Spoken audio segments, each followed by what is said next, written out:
घर पे पड़े पड़े मर जाएंगे तो मरीज कहलाएंगे, घर पे पड़े पड़े मर जाएंगे तो मरीज कहलाएंगे, अगर समाज को संबोधित करते हुए मरेंगे तो शहीद कहलाएंगे।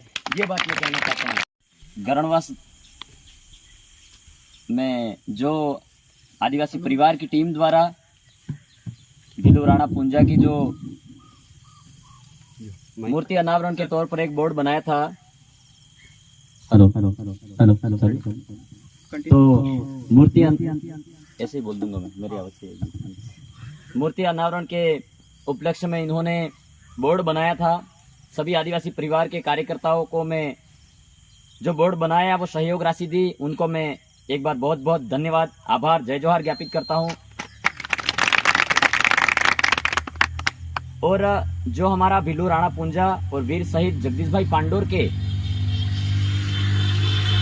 उस बोर्ड पर दोनों की छवि उकेरी है और गरणवास में भिलू राणा पुंजा के नाम से जो बस स्टैंड का नामांकन के उपलक्ष्य में उन्होंने जो बोर्ड का अनावरण किया है, इस अनावरण के मौके पर हमारे आदिवासी परिवार के, हमारे समाज के कर्मचारी गण, मेट, कोटवाल, गमेती, गाँवों गाँवों से पधारे भाइयों, आप सभी को भिलू राणा की पुंजा की धरती को मैं खेरवाड़ा की तरफ से और पूरे भिल प्रदेश की तरफ से जय जोहार ज्ञापित करता हूं। साथियों, इस मौके से मैं विशेष बातें बता के जाना चाहूँगा साथियों, क्योंकि हमारे समाज में कहीं ना कहीं हम लोगों को सही जानकारी और सही हमारी संस्कृति, हमारी बोली, हमारी परंपरा, हमारे रीति रिवाज और हमारे जो पुरखों के जो सांस्कृतिक रीति रिवाज थे, हमारी परंपरा थी, हमारी बोली भाषा थी, उसको बचाने का किसी ने प्रयास नहीं किया और बताने का भी प्रयास नहीं किया। तो हम लोग, हमारे पुरखे थे वो सदियों से, जब संविधान नहीं बना था उससे पहले से हमारे पुरखे थे वो प्राकृतिक नैसर्गिक जीवन शैली से जीते आ रहे थे। तो हमारे वाले पुरखे किसी को भी ऊंचा नीचा दिखाने का काम नहीं करते थे।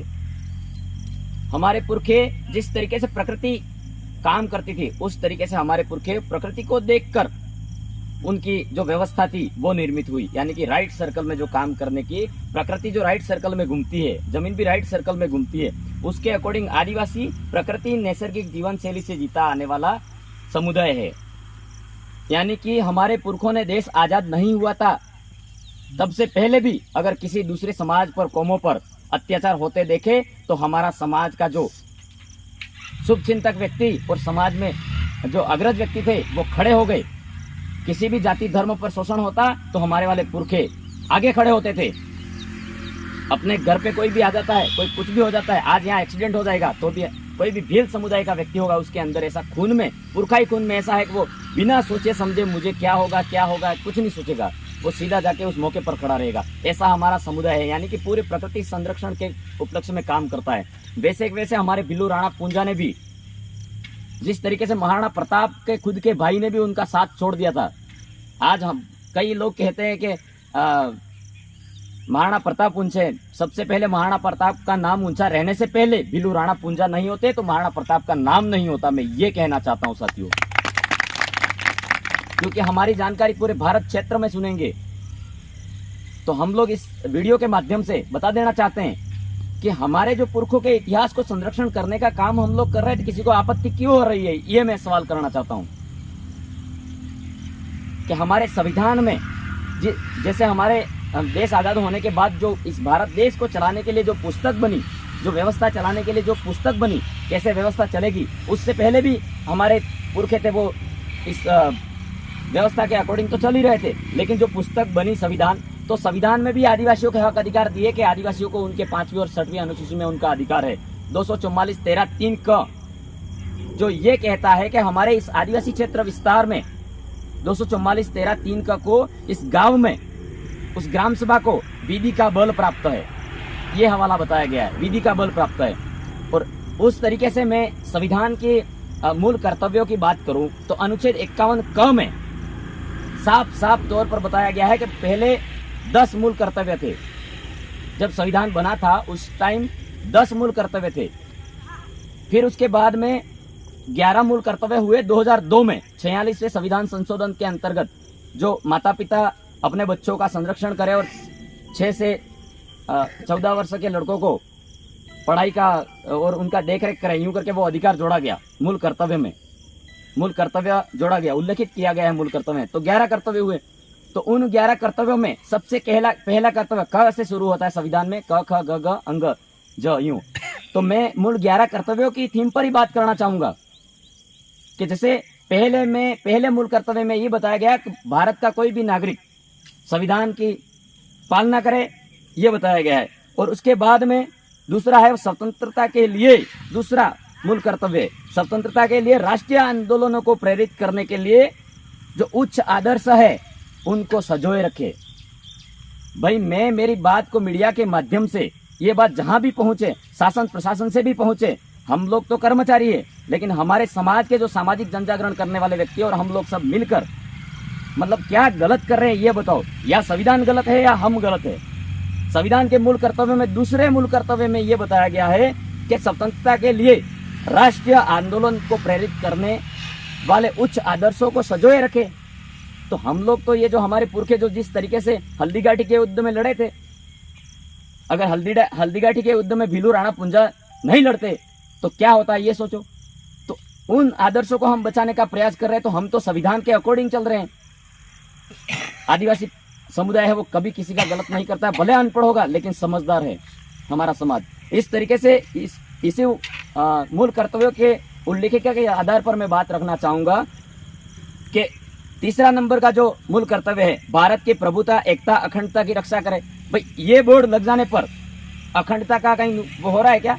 किसी दूसरे समाज को नीचा दिखाने का काम कर रहे हैं हम लोग? नहीं कर रहे हैं, हमारी अस्मिता को बचाने का काम कर रहे हैं। उसके बाद में चौथे नंबर की देश की रक्षा। तो हम लोग इस बोर्ड जो अनावरण हुआ भीलू राणा पुंजा का, तो इसमें कहीं देश की रक्षा को कहीं हम रक्षा करने वाले भाइयों को कहीं ऊंच नीच दिखा रहे हैं, कहीं नुकसान कर रहे हैं? कुछ नहीं कर रहे ना, हम तो हमारे बोर्ड अनावरण कर रहे हैं, हमारे पुरखों की विरासत है वो बची रहे। 5वें नंबर का है भाईचारे की भावना बढ़ाने का काम करे। 6ठा है हमारी सामाजिक सांस्कृतिक गौरवशाली परंपरा का महत्व समझे और उसका परीक्षण करे। 7वां है प्रकृति की रक्षा करे। अगर इस पूरे विश्व में अगर यूएनओ की यानी कि संयुक्त राष्ट्र संघ की भी रिपोर्ट यह कहती है कि अगर इस देश में या पूरे विश्व में प्रकृति की रक्षा कर सकता है तो वो नैसर्गिक जीवन शैली से जीते आने वाले लोग आदिवासी लोग ही कर सकते हैं। किसी दूसरों के हाथों में भेज दोगे, ये प्रकृति की रक्षा कोई नहीं कर पाता, दूसरा समुदाय कभी नहीं कर पाएगा, क्योंकि आदिवासी समुदाय है वो प्रकृति के साथ में जीता आया है, इसलिए प्रकृति की रक्षा कर सकता है। और 8वें नंबर की बात हम बार बार बोलते हैं, 8वें मूल कर्तव्य में ये बात बताया गया है कि वैज्ञानिक दृष्टिकोण की सोच विकसित करे हमारा समुदाय। हम लोग बार बार कहते हैं तार्किक दृष्टिकोण की सोच विकसित करे। और 90 में ये बताया गया सामूहिक गतिविधि को अपनाने का उसको हक है। और 11वें में माता पिता अपने बालकों का संरक्षण करे और बच्चों को अच्छी शिक्षा दिलवाए। तो मेरा ये शासन प्रशासन से भी ये अनुरोध विनती है कि हमारे वाले भाइयों को आज यहाँ का शासन प्रशासन भी एक बोर्ड गाड़ने के लिए, अनावरण करने के लिए अड़चन अड़ाते हैं, तो हमें कोर्ट की डिबेट में कहीं खड़ा कर दो, हम जवाब देंगे कि हमारे वाले भाई आदिवासी परिवार में जो काम करते हैं वो कभी गलत नहीं कर सकते और किसी से नहीं उलझ सकते। ये मैं कहना चाह रहा हूं साथियों, क्योंकि हमारे भाई है जो आदिवासी परिवार में काम करने वाले व्यक्ति अनुशासित होकर कार्य करते हैं। हमारे यहाँ गरणवास में जो ये झाड़ोल फलासिया का क्षेत्र है, गुजरात बॉर्डर से छूता हुआ एरिया, यहाँ के भाइयों ने जो ठेका बंद करवाने के लिए भी प्रावधान सरकार को दिए, सरकार को आज तक अमल में नहीं लाई। जनसंपर्क सूचना यहाँ जो चल रहा था उसमें भी ठेका बंद करवाने के लिए पैसा एक्ट 1996 के प्रावधान के तहत रोड से 500 मीटर दूर होना चाहिए, स्कूल के पास होना ही नहीं चाहिए। और संविधान में प्रावधान तो ये कहता है 5वीं और 6वीं अनुसूची 244 13(3) का कि आदिवासी क्षेत्र विस्तार में अंग्रेजी शराब की दुकान तो होनी ही नहीं चाहिए, ये प्रावधान है। तो मैं आप सभी से जो भीलू राणा पुंजा का बोर्ड का अनावरण करने के लिए जो खड्डा खोद रहे थे, हमारे पुलिस विभाग में जो कर्मचारी है हमारे भाई है, लेकिन कहीं ना कहीं ऊपर से प्रेशर है। तो मैं उन भाइयों से ये कहना चाहता हूँ ऑथेंटिक सबूत के साथ में, जो हमने बोर्ड गाड़ा है, आज भी फलासिया के जो प्रशासन है वो आके देख सकते हैं, उसके पास में शराब का जो बोर्ड गाड़ा है उस टाइम आप कहाँ गए थे, ये मैं कहना चाहता हूँ। हमारे वाले भाइयों को शराब का जो बोर्ड गाड़ा है उस टाइम आप पूछने क्यों नहीं आए उस दुकान वाले को कि आपने परमिशन ली है ये खड्डा खोदने की? ये बात उस टाइम शासन प्रशासन ने क्यों नहीं पूछी? ये मेरा सवाल है, मीडिया के माध्यम से हम लोग सवाल रख रहे हैं कि, और यहाँ के भाइयों ने ये शराब बंद करवाने के लिए भी कई बार रिपोर्ट भी प्रेषित कर दी है। तो हम लोग इस मीडिया के माध्यम से मुख्यमंत्री जी को भी अवगत करवा देना चाहते हैं, और यहाँ के MP MLA वार्ड पंच सरपंच जो भी है वो सुन ले कि हमारे इस आदिवासी क्षेत्र विस्तार में शराब के ठेके बंद करवाने होंगे। जो ये टीम लगी हुई है तो आप भी समर्थन सहयोग कर दे, पंचायत के लेटर पैड पे आप खुले मन से लिख दो, आपको क्या टैक्स आ रहा है क्या, क्यों नहीं बंद करवाना चाहते हो आप, बंद करवा दो। तो ये बात कहना चाहता हूं। तो हमारे जो आदिवासी परिवार के जो कार्यकर्ता है अनुशासन से कार्य करते हैं, तो क्योंकि बार बार हमारे आदिवासी परिवार की टीम को फोर्स किया जाता है, ये गलत कर रहे हो, ये नहीं होने देगा, आपको चिंता किस बात की है ये समझ में नहीं आ रहा है। हम लोग किसी को वोट देने के लिए और दिलवाने के लिए काम नहीं कर रहे हैं। हमारा समाज सही जाजम पर बात समझे, सुने, हमारा समाज शिक्षा की ओर आगे बढ़े, हमारा समाज वैज्ञानिक दृष्टिकोण की सोच की तरफ आगे बढ़े, हमारा समाज तार्किक बौद्धिक क्षमता की ओर आगे बढ़े, हमारा एक अच्छा समुदाय, नशे विहीन हमारा समुदाय आगे बढ़े। इस तरीके से हम लोग तो काम कर रहे हैं साथियों। तो और मैं एक विशेष बात बता के जाना चाहूंगा कि जो यहाँ आए हैं उन लोगों को मैं बताना चाहता हूं कि साथियों, हमारे बच्चों को ज्यादा से ज्यादा शिक्षा की ओर ध्यान आकर्षित करवाने की जरूरत है, क्योंकि हम लोग कहीं अधिकार मांगने जाते हैं, अगर आप इस रोड पर जाकर लठ पिटोगे तो वो कानूनन अपराध है। कोई अधिकार मांगने जाओगे, कलेक्ट्री में जाके धरना दोगे, वो भी आप अगर मतलब संविधान के दायरे में अगर नहीं जा रहे हो तो वो गलत है, क्योंकि संविधान लागू हो गया है हमारे देश में, क्योंकि संविधान के दायरे में भी हमको रहना होगा। इसलिए मेरे साथियों, मैं भी आपके बीच में बोल रहा हूँ, शिक्षा की बदौलत बोल रहा हूँ। शिक्षा नहीं होती तो आपके बीच में नहीं बोल पाता। इसलिए हमारे वाले बच्चों को 24 घंटों के अंदर 12-12, 15-15 घंटे पढ़ाने की जरूरत है, तब जाके हमारे वाले बेटे बेटियां जो भी है वो अच्छे डॉक्टर, इंजीनियर, प्रोफेसर, वकील, जज बने, ताकि हम यहाँ से मांग भी करें तो वो अधिसूचना पे अनुशंसा करे, वो हमारे वाला भाई आगे होगा। तो मैं ये कहना चाहता हूँ, क्योंकि हम लोग चिल्ला देते हैं, हमारा आगे कोई भाई होता ही नहीं है, कोई उसमें सूचना जो अधिसूचना पे अनुशंसा नहीं होती है। इसलिए हमें ज्यादा से ज्यादा शिक्षा की ओर ध्यान देने की जरूरत है। और यहाँ हमारे वाले इस क्षेत्र में, आदिवासी क्षेत्र विस्तार में हमारे वाले भाई है जो ज्यादा ही कुछ ग्रुपों के माध्यम से, जो बाइकों के जो ग्रुप है, मैं किसी बाइकों के ग्रुप का विरोध नहीं करना चाहता, आपने लिए आपकी सुविधा के अनुसार, लेकिन मैं ये बता देना चाहता हूँ, कोई भी बाइकों वाला ग्रुप, क्या हमारी 8 साल की बेटी के साथ बलात्कार होता है तो वो ग्रुप अनुशासित होकर शासन प्रशासन से कब मिलने गया, ये बताओ मुझे। भाई आपका ग्रुप है अंबाजी की तरफ दौड़ रहा है, अंबाजी में 20 घर है, वो अभी वहां से उठा दिया सरकार ने, तो 20 घर हटा दिए, तो हमारे वाले अंबाजी जा रहे हैं, लेकिन 20 घर के लोग किस तरीके से रहते होंगे हमारा समाज नहीं सोच रहा है मेरे साथियों। तो उन लोगों को जो अंबाजी नहीं जाकर के वहां जो 20 घर टूटे, उन लोगों के पास में जाने की जरूरत है। आज आप सभी आज शुभ चिंतक बैठे हुए हो, कहीं ना कहीं आप अपने आने वाली पीढ़ी की चिंता है, अपने बच्चों की चिंता है, इसलिए हम लोग बैठे हुए हैं। तो हम लोगों को यह समझने की जरूरत है कि मेरे साथियों, हमारा समाज गलत ट्रैक पे चढ़ गया है, उसको सही दिशा की ओर हम लोग किस तरीके से ला पाए, उस विषय पर काम करने की जरूरत है। रोडों पर जा रहा है, उससे कोई शिक्षा हासिल होने वाली है क्या? हमारा जो समाज था पूजा विधि विधान में नैसर्गिक तरीके से पूजा करता था। हमारे सिरा बापजी थे और खेत थे, खेतों को नमन जोहार करता था। हमारे वाले पुरखे बैलों से खेती करते थे, बैलों को पूजते थे, मतलब पहाड़ों को पूजते थे, चांद को पूजते थे, सूर्य को पूजते थे। हमारे वाले पुरखे किसी एक चीज को लेकर नहीं पूजते थे, हमारे वाले पुरखे पूरी प्रकृति को पूजते थे, वायु, जल, अग्नि, धरती, आसमान को पूजते थे। हमारे आदिवासी समुदाय है वो इन चीजों की पूजा करता है। तो हमें किसी भी मंदिर में जाने की बात नहीं कह रहा हूं मैं, लेकिन जहां शोषण होता है वहां जाके खड़ा रहना चाहिए। वो समुदाय हमारा किस तरीके से जीता होगा, क्या आज हम वहां जाके खड़े रहते तो आज उस मंदिर में पैसा डाल रहे, मैं बार बार बोलता हूं, क्योंकि उस मंदिर में अपने वाले भाई पैसा डालते, जाके 1000 डाल रहा है, 500 डाल रहा है, 2000 डाल रहा है, 5000 डाल रहा है, लेकिन क्या वहां से जो पैसा निकलता है उसके बाद वो पैसा बंटता है माना कि या सरकार में भी जाता है, तो हमारा भाई कोई है क्या वहाँ, कोई अध्यक्ष चेयरमैन कोई है उस मंदिर के ट्रस्ट में शामिल के हमारे वाले आदिवासियों को मिल रहा है वो पैसा, वो सोचना चाहिए। मेरे समाज के भाइयों को ये कहना चाहता हूं मैं। दौड़ रहे हैं इधर से इधर, रोडों पे दौड़ रहे हैं, कोई मतलब उसका फायदा हमारे समाज को पहुंच रहा है, नुकसान हो रहा है उल्टा। इसीलिए मेरे साथियों, हमारे वाले बालकों को, बालिकाओं को पढ़ाने की जरूरत है ज्यादा से ज्यादा, तभी हमारा समाज आगे बढ़ पाएगा। शिक्षा ही एकमात्र सहारा है कि हमारा समुदाय आगे बढ़ सकता है। शिक्षा के अलावा कुछ भी संभव नहीं है, ये गांठ बांध के जानिए। और एक विशेष बात मैं इस मंच के माध्यम से ये कहना चाहता हूं मेरे साथियों कि अभी हमारे इस क्षेत्र में जोहार का मतलब यूं कहते हैं कि जाते कणिक पार्टी वाला, जा वणी पार्टी नहीं, जा वणी पार्टी नहीं, जा अणी पार्टी ना। जोहार का मतलब है, ऋग्वेद में भी जोहार जोहारी लिखा हुआ है, रामायण में भी जोहार का उल्लेखित किया गया है। तो जोहार का अर्थ होता है वो किसी पार्टी को वोट देने के लिए और वोट मांगने का शब्द नहीं है मेरे साथियों।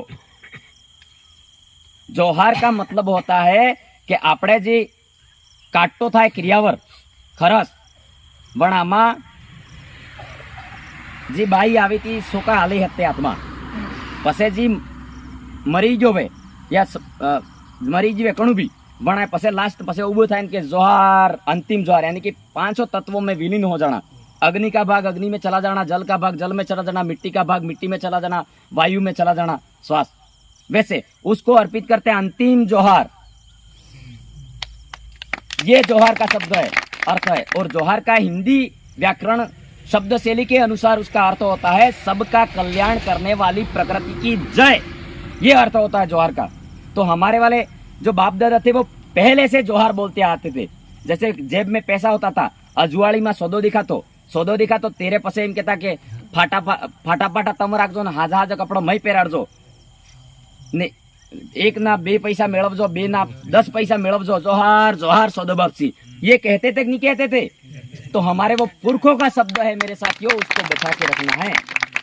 हम लोग हमारी, और सुप्रीम कोर्ट का जजमेंट ये कह चुका है मेरे साथियों कि मेरे पढ़ने वाले और शिक्षक साथियों और जो कर्मचारी साथी है, सुप्रीम कोर्ट ये कह चुका है कि आपकी भीली बोली, भाषा, संस्कृति, रीति रिवाज अगर नहीं बचेंगे तो आपके संविधान में अधिकार स्वतः ही खत्म हो जाएंगे। ये सुप्रीम कोर्ट का जजमेंट कह रहा है। इसके लिए हम लोग नहीं बात कर रहे हैं। जैसे मैं बार बार बोलता हूं कि हम लोग अधिकार खत्म हो जाते हैं, पता ही नहीं लगता है हमें। जब हमारे इस देश में 7 अधिकार दे रखे थे, कितने?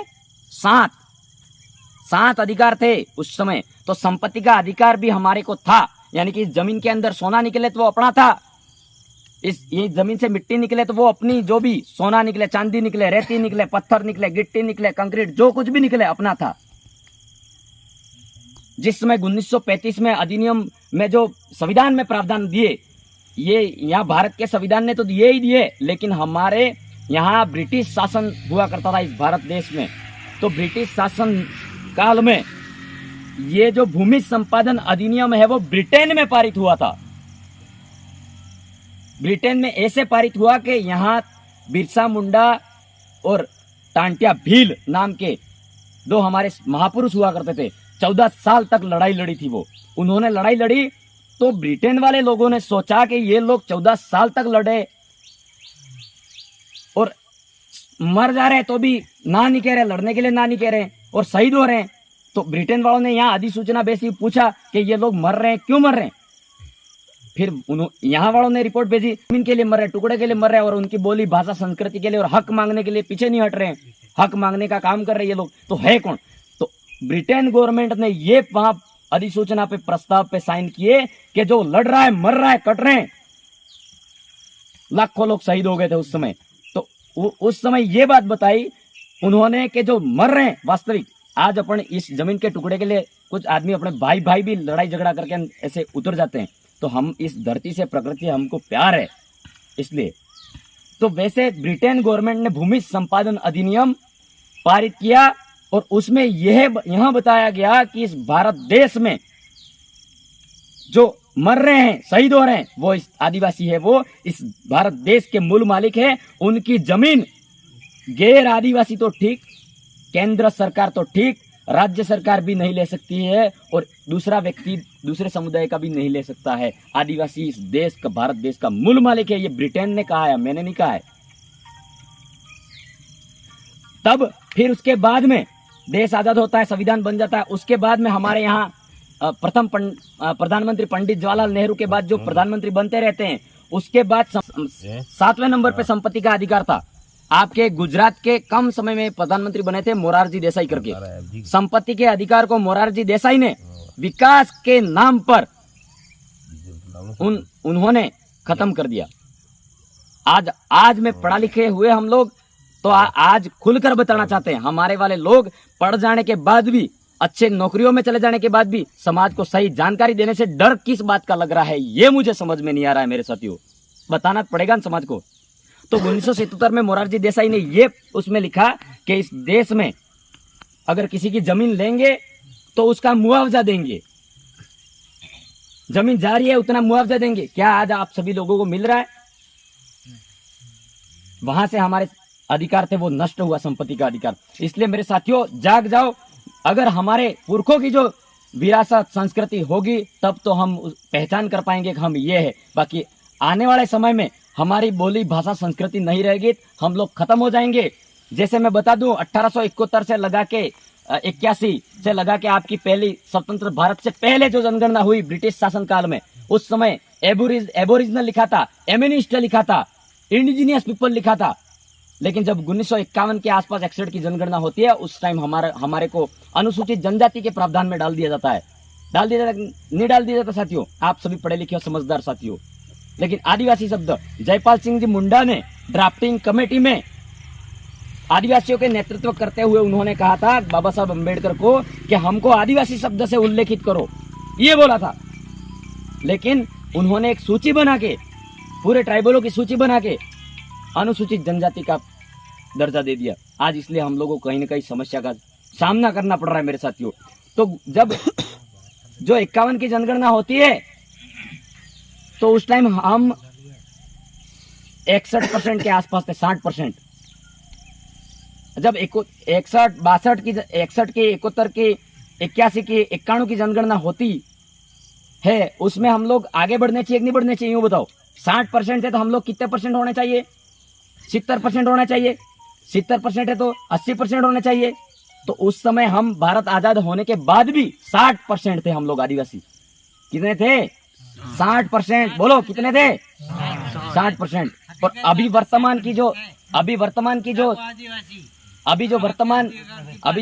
की स्थिति में हम कितने हैं, ये हम सभी चिंतित है। 60% की जगह हम लोग अभी 8% पे आ गए हैं। कितने? 8%। फिर हमारे उदयपुर में कोई भर्ती निकलती है, 100 पद होते हैं, तो हम कितने परसेंट में आ जाएंगे? हम पूरे भारत में 8% बचे हैं।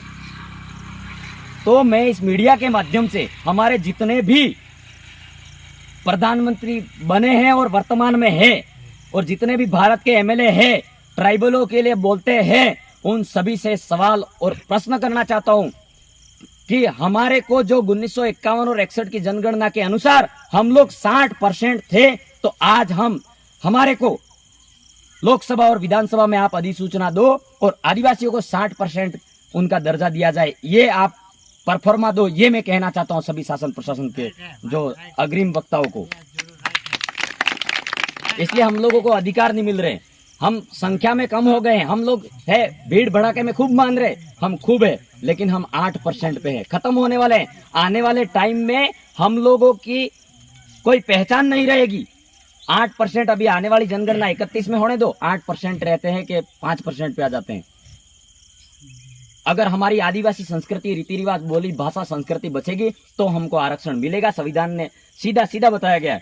इसलिए जो मेरे पढ़े लिखे भाई है वो राजनीति करने के लिए नहीं, लेकिन समाज के लिए बोलो, समाज को जगाओ, समाज को शिक्षा की ओर आगे बढ़ाओ, समाज के हक, अधिकार, बोली भाषा, संस्कृति के लिए बोलना पड़ेगा। तब जाके हम 60% के आंकड़ों में लाकर छोड़ेंगे। और मैं ये कहना चाहता हूं, क्योंकि संघर्ष करेंगे हम लोग, अनुशासन से संघर्ष करेंगे, नियमानुसार संघर्ष करेंगे, लेकिन एकता के साथ में कंधे से कंधा मिलाकर आगे बढ़ेंगे तो 60% या 70% भी लिखवा देंगे। मैं ये कहना चाहता हूं साथियों। इसलिए आप सभी ने मेरी बातों को ध्यानपूर्वक सुना, समझा। मैं आशा करता हूं आप लोग ये सगे संबंधी परिवार में ये बात रखोगे और जानकारी जरूर दोगे। तो मैं तो यही कहना चाहता हूं कि अगर हम घर पे पड़े पड़े मर जाएंगे तो मरीज कहलाएंगे, घर पे पड़े पड़े मर जाएंगे तो मरीज कहलाएंगे, अगर समाज को संबोधित करते हुए मरेंगे तो शहीद कहलाएंगे। ये बात मैं कहना चाहता हूं। जय जोहार, जय आदिवासी, जय भील प्रदेश।